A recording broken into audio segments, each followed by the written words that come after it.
The large silver ship landed softly on the green field outside the city. Tyree stepped out and took her first breath of Earth air. It smelled different from her home planet, richer, filled with the scent of growing things. She touched the data, recorder at her wrist making sure it was working. First impressions of Earth. The gravity is stronger than expected. The air has many smells. The humans are watching us with great interest, she spoke quietly. Tyree was young for an important mission like this. At only 25 cycles, most of her people thought she should stay home and learn more before traveling to other worlds. But her knowledge of human languages and cultures had earned her this place on the first official meeting between Lyrians and humans. The humans stood in a neat line about 50 meters away. They wore different colored clothes, not the simple white uniforms of the Lyrian crew. Some had decorated their bodies with small metal objects that caught the sunlight. Tyree found this very strange. "Welcome to Earth," said the human in the middle, stepping forward. "I am Jinho, head of the Global Diplomatic Corps." Tyree's translator worked perfectly. Her people had been watching Earth broadcasts for years, learning the languages and customs before making contact. The Lyrian captain, a tall male named Somin, nodded slowly. "We thank you for your welcome. We come in peace and friendship." The formal greetings finished quickly. Then the humans led the Lyrians to large ground vehicles to take them to the meeting place. Tyree found herself sitting next to a human male with short black hair and curious eyes. "I'm Do-hyun," he said, extending his hand. Tyree knew about handshakes from her studies. She carefully touched his hand, surprised by how warm it felt. "I am Tyree, cultural researcher. I'll be your guide during your stay," Do-hyun explained. "I work at the World History Museum. I study how humans fought wars in the past." Tyree's interest grew. "Your species has a strange fascination with conflict. We've learned from our mistakes," Do-hyun said. "Studying war helps us avoid new ones." The human city amazed Tyree. Tall buildings reached toward the sky, but between them grew trees and small gardens. Humans walked next to moving machines. Everything seemed both orderly and chaotic at the same time. The meeting place was a large building with many windows. Inside, the walls showed pictures of Earth's history. Tyree stopped in front of one, showing humans carrying long metal objects. "What are these?" she asked. "Those are rifles, weapons from our past," Do-hyun explained. "From about 200 years ago. Have you used metal to throw small pieces of metal at each other?" Tyree couldn't hide her surprise. "Yes. Before energy weapons, we used chemical reactions to launch projectiles." Tyree's data recorder worked quickly, saving every word. "How primitive." Do-hyun smiled slightly. "Maybe, but they worked well for their time." Later, during the formal dinner, Tyree watched the humans eat with metal tools. Even their eating required small weapons. Captain Somin spoke with the human leaders about trade, science, and future meetings. Tyree paid attention, but her eyes kept moving back to Do-hyun, who sat at a different table. After the meal, Do-hyun approached her again. "Would you like to see more of our history tomorrow? I can show you the museum where I work." "Yes," Tyree said quickly. "I would like that very much." That night, in her room at the human guest house, Tyree recorded her thoughts. The humans seem less advanced than us in many ways. Their buildings use physical materials instead of energy formations. Their tools are solid, not fluid. They still remember how to fight with physical weapons, though they say they have moved beyond warfare. She paused, thinking about Do-hyun's friendly eyes. But there is something about them that seems strong. They have survived on this planet, despite its dangers. They have moved from throwing rocks to traveling between stars in only a few thousand years. Perhaps there is much to learn from their path. Tyree looked out the window at the night sky. Strange stars formed unfamiliar patterns. Tomorrow she would learn more about these humans and their history of fighting. She felt both excited and nervous about spending more time with Do-hyun. His way of looking at her made her feel odd emotions that Lyrians rarely experienced. She turned off the light and prepared for sleep, wondering what tomorrow would bring. The human world was full of surprises. The morning promised a perfect day for Tyree's visit to the military museum. Do-hyun waited at the entrance, smiling when he saw her approach. The museum's tall stone building looked old compared to the glass towers surrounding it. "This building has stood for 300 years, Do-hyun explained as they walked inside. "We preserve it to remember our past." Tairi nodded, recording his words. The Lyrians never kept old buildings. When something became outdated, they replaced it. This human attachment to history fascinated her. Inside, Do-hyun showed her displays of human weapons through time. She saw stone spears, metal swords, and the chemical-powered guns that humans had used before developing energy weapons. Each item had a small sign explaining its purpose and time period. "Your people have invented many ways to harm each other," Tairi observed, studying a display of curved metal blades. Do-hyun smiled slightly. "True, but we've also created art, music, and medicine. The same human creativity works in many directions." Their tour continued to a room filled with more recent weapons. Here Tairi saw the early energy rifles that humans had developed 50 years ago. These looked more familiar to her. Lyrians had similar technology, though they used it only for defense. "These are like our shields," she said, pointing to an energy barrier generator. "But we never developed offensive weapons. We found peaceful solutions to our problems." "That's admirable," Do-hyun replied. "We're still learning that lesson." They stopped for lunch in the museum garden. Do-hyun brought food in small containers, rice, vegetables, and something called kimchi that had a strong smell but pleasant. "Taste." As they ate, 3 more humans joined them, friends of Do-hyun who worked at the museum. The peaceful moment ended when a loud alarm began to sound. Do-hyun's communication device buzzed. His face changed as he read the message. "There's a problem at the diplomatic center," he said, standing quickly. "We need to go back." Tairi felt fear rising inside her. "What kind of problem?" "Unknown ships have entered Earth orbit. They're not responding to communication attempts." The ride back to the diplomatic center felt too long. Do-hyun drove fast, while Tairi tried to contact her ship. No one answered her calls. When they arrived, they found confusion. Humans in uniforms rushed around. On large screens, Tairi saw images of 3 dark ships hovering above the city. They didn't look like human or Lyrian vessels. "Raiders," said a tall Lyrian named Junho who approached them. "Space pirates who attack developing worlds." They followed us here. "Why would they attack Earth?" Tairi asked. "Resources, new technology, slaves." Junho's voice sounded grim. "They know we made contact with humans. They consider new contact worlds easy targets." The screen suddenly showed flashes of light. The raiders had opened fire on the Lyrian ship. Still in orbit, the Lyrian defenses activated, bright blue shields that absorbed the energy weapons. "Our shields will hold," Junho said, "but we can't fight back. Our ship has no weapons." Do-hyun looked confused. "No weapons at all? How do you defend yourselves?" "With shields only," Tairi explained. "We haven't needed weapons for centuries." More alarms sounded.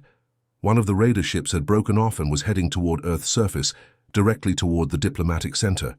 "They're coming here," Do-hyun said, checking his communication device again. "Earth defense is responding, but their ships won't arrive for 20 minutes. The building shook as something hit nearby. Through the windows, Tairi saw a small dark ship landing in the open area behind the center. "We need to move," Do-hyun said, grabbing her arm. "They'll breach the building soon." "Where can we go?" Junho asked. "We have no weapons to fight them." Do-hyun's eyes narrowed in thought. "I know where we can find some," he said. "Back to the museum." As they rushed toward the exit, the power went out. Emergency lights cast red shadows on the walls. In the distance, Tairi heard strange voices and the sound of breaking glass. "They're inside," she whispered. Do-hyun pulled her toward a side door. "This way. My car is still outside." As they ran into the sunlight, Tairi heard energy weapons firing behind them. The raiders had entered the building. She only hoped they could reach the museum before the raiders caught them. Do-hyun drove fast through streets filled with people running away from the diplomatic center. Tairi held tightly to her seat as the car swerved around corners. Junho sat in the back, trying again to contact the Lyrian ship. "Still nothing," Junho said. "The raiders must be blocking our signals." The museum stood quiet when they arrived. Everyone had left when the alarm sounded. Do-hyun used his card to unlock a side door and they hurried inside. "Why are we here?" Tae-ri asked, following Do-hyun down a dark hallway. "We should find a safe place to hide." "There is no safe place," Do-hyun replied. "Those raiders will search the whole city. We need a way to fight back." He stopped at a heavy metal door marked "Storage, Staff Only" and pressed his hand against a scanner. The door clicked open. "This is where we keep items not currently on display," he explained. Turning on the lights, the large room held many shelves and cases. Do-hyun walked straight to a locked cabinet in the corner. He entered a code and the front slid open. Inside were weapons, not the energy weapons Tae-ri expected, but older things made of metal and wood. "These are historical pieces," he said, lifting out a long tube with a curved handle. "This is a shotgun. It uses chemical power to shoot many small metal pieces at once." Junho looked confused. "Old weapons? Against space raiders with energy shields, this seems unwise." Do-hyun took out more items, smaller hand weapons, a curved metal blade, and something with a string attached to a bent piece of wood. "This is Gerd bow," he explained to Tae-ri. "It shoots arrows, thin sticks with sharp points. Humans used these for thousands of years." "I don't understand how these will help," Tae-ri said. "Our shields stop energy weapons completely. The raiders will have similar technology." Do-hyun smiled slightly. "That's exactly why these might work. Your shields stop energy, right? But what about physical objects?" Tae-ri's eyes widened as she understood. "Our shields are calibrated for energy signatures. They don't stop solid objects with low velocity." "Exactly," Do-hyun said. "Energy shields developed to stop energy weapons. They might not work against bullets or arrows." Junho picked up one of the smaller weapons. "I've studied human history. This is a handgun?" "Yes, a revolver. Very simple design. I can show you how it works." Tae-ri watched as Do-hyun demonstrated the weapons. She felt uncomfortable seeing her friend Junho holding the gun, learning to aim it. Lyrians had given up violence long ago, but now they faced enemies who hadn't. "I'll record everything," she said, activating her data device. "This interaction between old and new technology could be important for future research." She tried to sound professional, but her voice shook slightly. A loud crash came from somewhere in the museum. They froze. "They found us," Junho whispered. Do-hyun quickly handed out weapons. He gave Tae-ri a small knife. "Just in case," he said quietly. She held the metal object, feeling its weight. The idea of using it against another living being horrified her. But the sounds of the raiders moving through the museum scared her more. "There are 5 exits from this room," Do-hyun explained, checking the bigger gun, the shotgun. "We should position ourselves near them. If the raiders break in, we'll see if our theory works." Junho nodded, looking more confident with the revolver. In his hand. "I'll take the east door." Tae-ri clutched the knife, her hearts beating fast. "Do you really think these old weapons will work against their shields?" "I hope so," Do-hyun said. "Throughout human history, we've seen new technology fail against older methods many times. Sometimes the simplest solution works when nothing else does." They heard voices now, speaking a language Tae-ri didn't recognize. The raiders were getting closer, searching room by room. "Remember," Do-hyun whispered, "wait until they're close. Their shields might stop fast objects like bullets if fired from too far away." Tae-ri hid behind a large wooden crate, the knife cold in her hand. She had come to Earth to study humans, not to fight for her life with primitive weapons. The irony wasn't lost on her. An advanced Lyrian using human technology from hundreds of years ago. The door handle turned slowly. Tae-ri held her breath as the storage room's main entrance began to open. The storage room door swung open. 3 raiders stood in the doorway. They wore dark armor with glowing blue lines marking their shields. Their faces looked almost human, but with grey skin and eyes too large for their heads. "Search this room quickly," the tallest raider ordered. The sensors showed life forms hiding here. The raiders stepped inside, energy weapons ready. They didn't notice Do-hyun hidden behind the cabinet or Junho crouched near the far wall. Tae-ri held her breath, pressing herself against the wooden crate. The raiders' shields created a faint blue glow around them as they moved through the room, pushing aside smaller boxes and looking behind shelves. "Primitive storage facility," one raider said, kicking a box. These humans save such worthless items. The tall leader walked toward Tayri's hiding spot. She gripped the knife tighter, her hands shaking. Just as the raider was about to discover her, a loud noise came from across the room. Do-hyun had stepped out from his hiding place. He stood in plain view, the shotgun aimed at the raiders. "This is as far as you go," he said calmly. The raiders turned, surprised. When they saw the weapon in Do-hyun's hands, they laughed. "A chemical projectile weapon?" The leader sounded amused. "Your kind hasn't used those in generations. Our shields stop all energy attacks." "I'm counting on that," Do-hyun replied and pulled the trigger. The shotgun made a terrible noise. The leader's shield flashed blue where the metal pieces hit it. Then the shield failed. Small metal balls tore through the raider's armor. He fell backward with a cry of pain and surprise. The other raiders stared in shock. Their weapons came up, firing energy beams at Do-hyun. His shirt burned where one beam touched his arm, but he rolled behind a metal cabinet and fired again. The second raider's shield failed, just like the first. Jun-ho stood up from his hiding place and fired the revolver. His first shot missed, hitting the wall. His second shot caught the third raider in the leg. The raider fell, his shield doing nothing to stop the small metal bullet. "Impossible!" The wounded raider shouted into a communication device on his wrist. "Their primitive weapons penetrate our shields." More raiders appeared at the door, firing energy weapons into the room. Boxes and shelves burst into flames. Do-hyun and Jun-ho took cover, returning fire when they could. Tae-ri stayed hidden, watching in horror and amazement. The human weapons worked exactly as Do-hyun had guessed. The raiders' shields, designed to stop energy attacks, did nothing against physical objects moving at high speed. A group of 3 more raiders entered the room, moving more carefully now. They used shelves for cover, aware of the danger. One spotted Jun-ho and fired. The energy beam hit Jun-ho's shoulder, and he dropped his weapon with a cry of pain. "Jun-ho!" Tae-ri called out without thinking. Her voice drew attention. A raider turned toward her hiding place and moved closer. Tae-ri pressed herself against the crate, the knife clutched in her hand.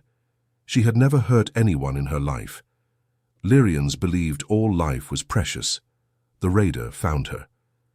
He smiled coldly, raising his weapon. "A Lyrian," he said.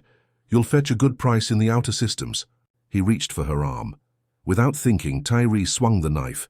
It passed through the raider's shield as if nothing was there and cut into his reaching hand. He screamed, dropping his weapon. Tae-ri stared at the knife, then at the wounded raider. She had acted on instinct, something her people thought they had moved beyond long ago. Across the room, Do-hyun was in trouble. 2 raiders had him cornered. His shotgun had run out of ammunition. He held a metal bar, trying to keep them back. Tae-ri made a decision.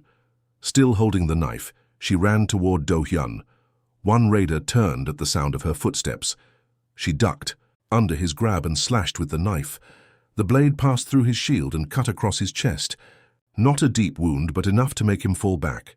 Do-hyun used the moment to swing his metal bar, hitting the other raider hard across the head. The raider collapsed. "Are you okay?" Do-hyun asked, breathing hard. Tae-ri looked at the knife in Seoul, her hand now stained with blood. "I don't know," she whispered. The remaining raiders were retreating, calling for help on their communication devices. Jun-ho had managed to stand up, holding his wounded shoulder. "We need to move," Do-hyun said. "They'll be back with more people." Tae-ri nodded, still shocked by what she had done. She had come to Earth to study humans, but now she was learning about herself too. The battle with the raiders lasted 3 more hours. Earth's defense forces arrived, using their own energy weapons against the raiders' ships. But the turning point came when human soldiers with old-style weapons joined the fight. The raiders, unable to understand why their shields failed, retreated. Space. Tae-ri sat in a quiet room at the Earth Medical Center. Her small cuts had been treated with something humans called bandages, simple white cloth that covered wounds while they healed. Do-hyun sat beside her, his arm wrapped in similar material where an energy beam had burned him. "How is Jun-ho?" Tae-ri asked quietly. "The doctors say he will recover." The shoulder wound was serious but not life-threatening. Tae-ri nodded, still feeling strange about everything that had happened. She had come to Earth to study humans, not to fight, not to hurt anyone. "I used the knife," she said after a long silence. My people haven't used weapons in 500 years. We thought we had moved beyond violence. Do-hyun looked at her with kind eyes. You did what you needed to do. You saved lives today.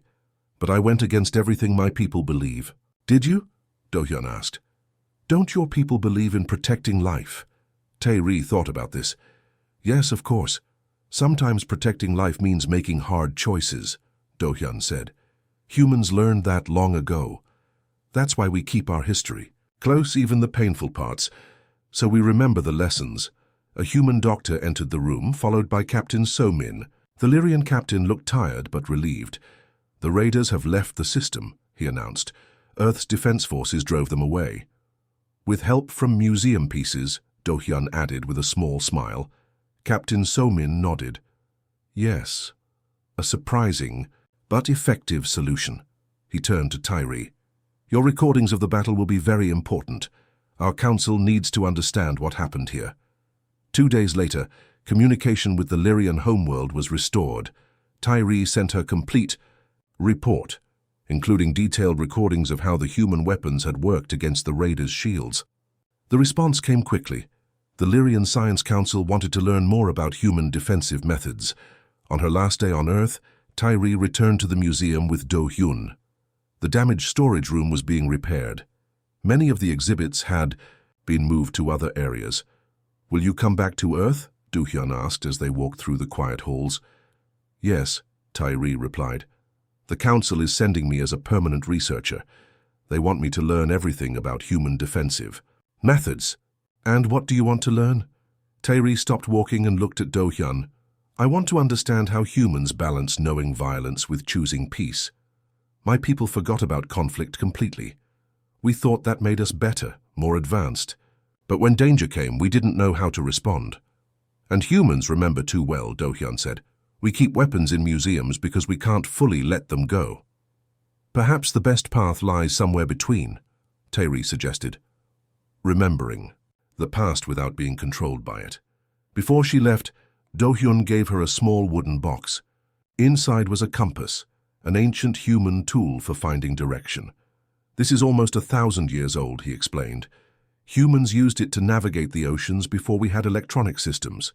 Even when everything else fails, the needle always points north. Tae-ri held the small object carefully.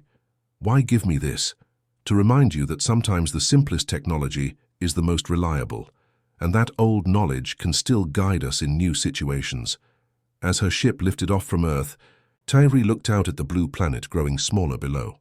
She held the compass in her hand, watching the needle point steadily north despite the movement of the ship. She had come to study humans, thinking her people were more advanced. She left understanding that advancement wasn't always what it seemed. Sometimes moving forward meant remembering what came before. Sometimes the oldest lessons were the most important. The compass needle trembled slightly as the ship accelerated towards space, but it never lost its direction. Tae-ri smiled. She had found a new direction too.